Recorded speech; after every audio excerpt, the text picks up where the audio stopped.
Farmers in the Northern Territory are planting bananas again, just a few years after they were forced to pull out every plant they had. The mass eradication was to stop the spread of a fungus, which makes the fruit unsellable.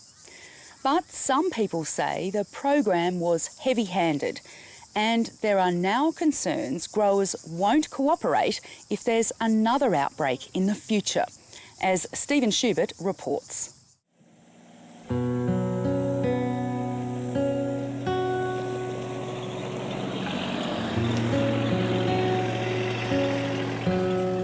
On their organic farm an hour and a half out of Darwin, can you take the bananas out and his gloves? husband and wife banana growers Alan Peterson and Julianne Murphy are putting the last of their Cavendish suckers in the ground. Nice tilth there, isn't it? It's the first time in 3 years they've been able to plant bananas.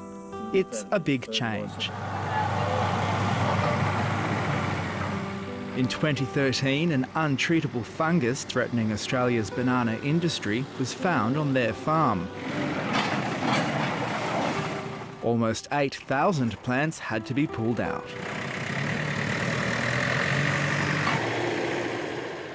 When you're told that suddenly you can't do that anymore and that's your main stream of income, all of a sudden you're like a ship without a rudder, sort of, just going around in circles. So, yeah, and of course, financial unknowns. There was a huge financial unknown because we've still got mortgages to pay off and vehicles that we had on, to pay off of tractor and stuff, etc. So it was a pretty rude shock and, yeah, a lot of sleepless nights. The Northern Territory's $9 million banana industry was shut down to try to stop the spread of the fungus called banana freckle. It was pretty numbing, actually. I sort of thought I'd finished farming for a fair while. Fruiting bodies down here. The fungus attacks the plant's leaves and fruit and makes the bananas unsellable. It can't be eradicated by chemicals and spreads by the movement of spores on wet leaves and contaminated fruit shipments. Let's hope they come out. There are banana freckle strains in Australia, but they haven't affected the most common variety grown, Cavendish, until now. Nice roots, not too bad. At the time of the quarantining of us for having freckle on the place, banana freckle, we were about to expand and double, if not triple, our production in bananas to be able to make a decent living and income out of it so that we were economically viable. So basically, yeah, at that stage, we were 98% of our income was derived from our banana growing.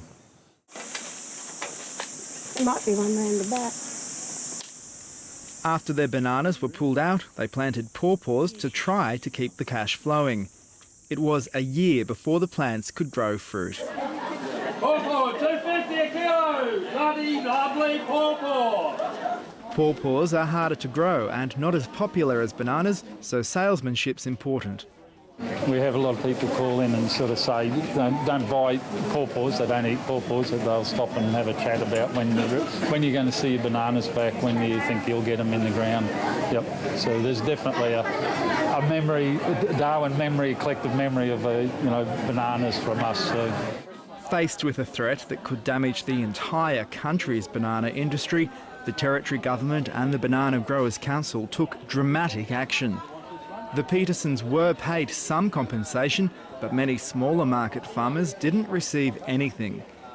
Simon Smith runs a wholesale garden nursery and also heads the NT Farmers Association. He worries about how banana growers will respond to any future outbreak. Perhaps the biggest loser was biosecurity preparedness and awareness in the Territory. Because it was so poorly handled, the communications and the way it was rolled out, it was very heavy-handed, very inflexible. It didn't involve organisations like ours or the Vietnamese Growers Organisation, which could have helped make access and implementation easier. We had a very us and them approach. I think it's always a little difficult when you're looking at a commercial industry and the eradication program is actually impacting on a lot of backyard and small hobby community growers, and I think there was probably a expectation that people have the right to farm bananas how they like in the territory, but on balance the response from the community has been extremely positive. Michelle Roden didn't head up the Territory's biosecurity response in 2013, but she defends the eradication plan. I guess it was for the greater good of the national industry, and it was for the viability of Australia's industry that it was done. Simon Smith says there's plenty of anger still directed towards the biosecurity team. Next time there's an outbreak, unfortunately there'll be locked gates again, and there'll be negative responses because of the handling of banana freckle. But we think it set the biosecurity preparedness and awareness issue and the willingness to work with agencies on biosecurity perhaps back 10 years, and that's a worry. While the Territory's banana industry was relatively small, mangoes are where the money is. And biosecurity problems with mangoes would have a huge impact. One of the concerns we have is because this generated a lot of negative exposure, but if it was in the mango industry, would they come in and fell every mango tree in the Territory, including the backyard mango growers' mangoes? We are the biggest mango producers of all the states. So the way these outbreaks are handled, and particularly the mechanics of any eradication, needs to be thought through a lot better. It needs to involve organisations like the NT Farmers. Bob Williams heads up the plant industries for the Northern Territory government. He says the government has a good relationship with growers across the top end. The commercial people are well behind the biosecurity efforts, and you go onto some of these farms now, they've completely changed their practices, and it's good for business, it's good for the consumer because the product is better at the end of the day. Even though people are now allowed to plant bananas again, the scientists aren't yet sure banana freckle has been eradicated.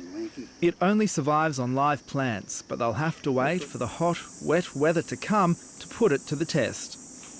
The plants that are in the ground are being closely monitored in a so-called Sentinel program, and so far the signs are good. The wet season is the critical part of this, and so coming out of the wet, that's when our sentinels will hopefully give us an indication of what's going on. And so into the future, we're down one disease. While Alan Peterson is excited to be getting banana plants back in the ground, it hasn't been a simple process. Delays to clearing new land pushed the planting back, and then the suckers he got were too small, with many dying in the hot, windy top-end build-up season. Yeah, it's all been a learning experience. I mean, it's not necessarily one I would have chosen, but it's, you know, in hindsight, it's all educational. And, you know, we're pretty happy just to be back. You know, it makes the past 3 years disappear. Now it's a positive. So it's far easier to get up every morning and get out there and work. These banana plants were put in the ground in August, but they won't bear fruit until about May next year. So it'll be a while yet until top-end banana growers will get a paycheck.